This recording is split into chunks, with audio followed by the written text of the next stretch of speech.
Welcome to episode number 13 of the Employee Advocacy and Influence podcast. My name is Bradley Keenan. I am the founder and CEO of the employee advocacy platform, DSMN8.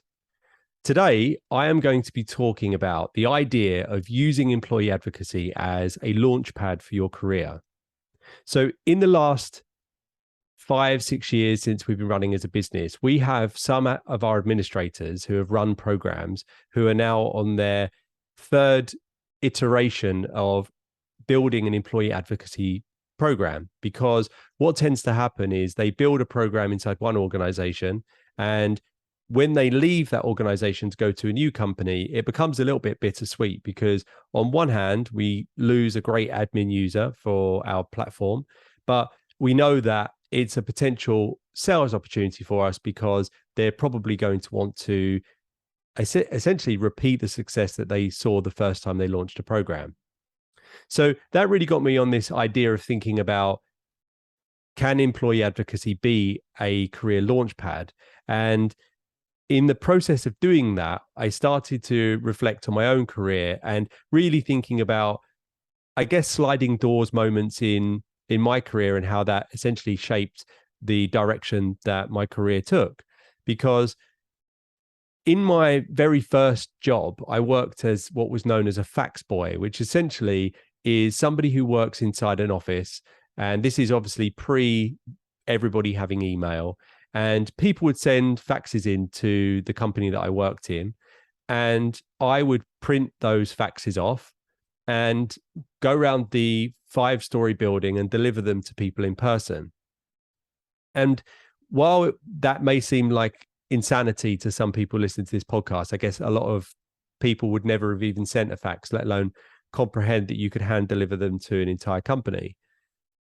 But while that was somewhat of a tedious job, one of the really good things about it was that I got to meet and talk with people all over the organization in different departments and, more importantly, different seniorities.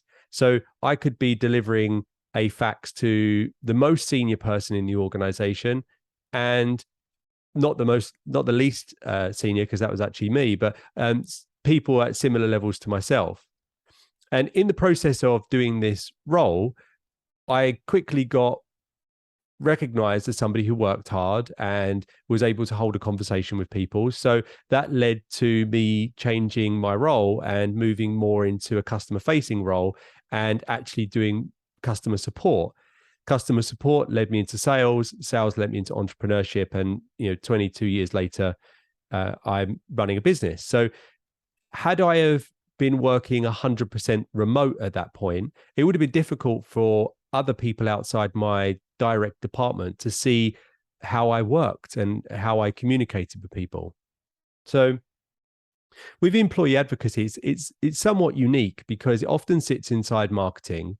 And marketing, yes, do communicate with people outside of their department, but it's certainly not every single day. Often, the first time somebody sees the work that marketing produce is actually when it's out in the public domain.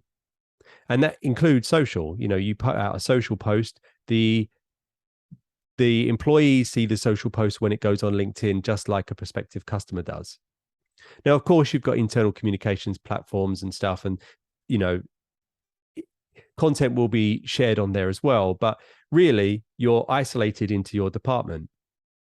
Now, if you have an amazing boss or, let's say you report to the CMO and you've got a really good relationship with them, they will go out of their way to share the work that you do and show other people in the organization how hard you work.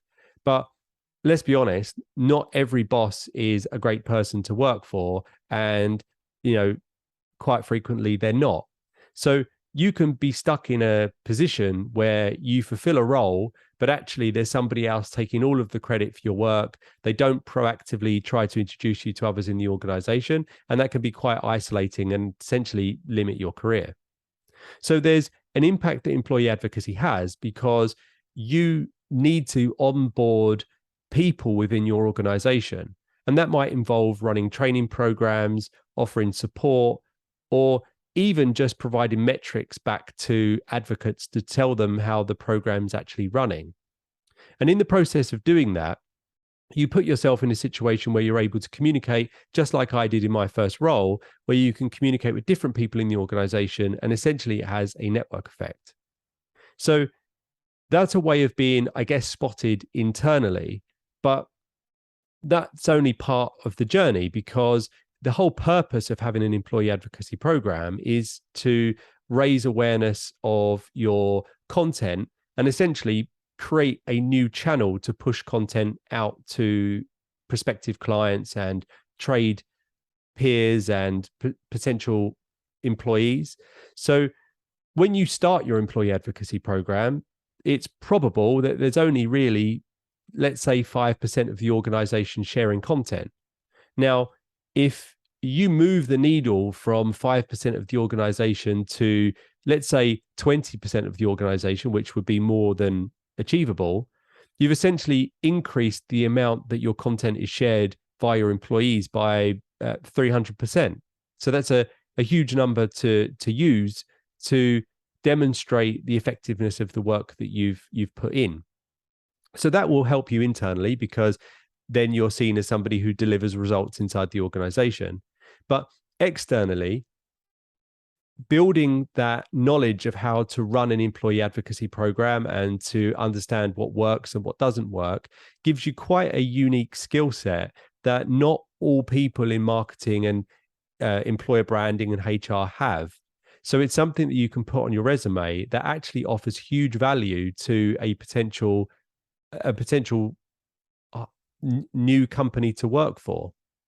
So when we receive a resume, obviously resumes are full of the successes that somebody has done in their previous organization. But one of the challenges as somebody who hires people is very difficult to quantify whether that is true or not. Because if a salesperson's applying for a role and they say that they've hit quota for, every quarter this year, they hit quota and they did President's Club. Of course, when you do your due diligence and references, you may be able to check that information, but often you can't. With running an employee advocacy program, it's out there, it's in the public domain. So by building a program and getting employees active on social, it's clear to everybody, and the statistics essentially are the evidence to show that that was a huge success. So as you're thinking about launching your program, obviously I'm not trying to encourage everybody to, try and change their job, as soon as launching a program, but make sure you document where things are at now and build a business case, not only for you personally, but also for the organization, because in a year from now, everybody's going to be looking back and saying, was this successful? And really, you want to demonstrate that you moved the needle. So yes, that benefits the company. Yes, it benefits you personally as well. So I hope that gave you something to think about. And as always, I will put some resources in the footnotes of the show. But please do connect with me on LinkedIn. Any feedback you have regarding the podcast is always really, really welcome. So thanks for tuning in, and I look forward to doing this again same time next week.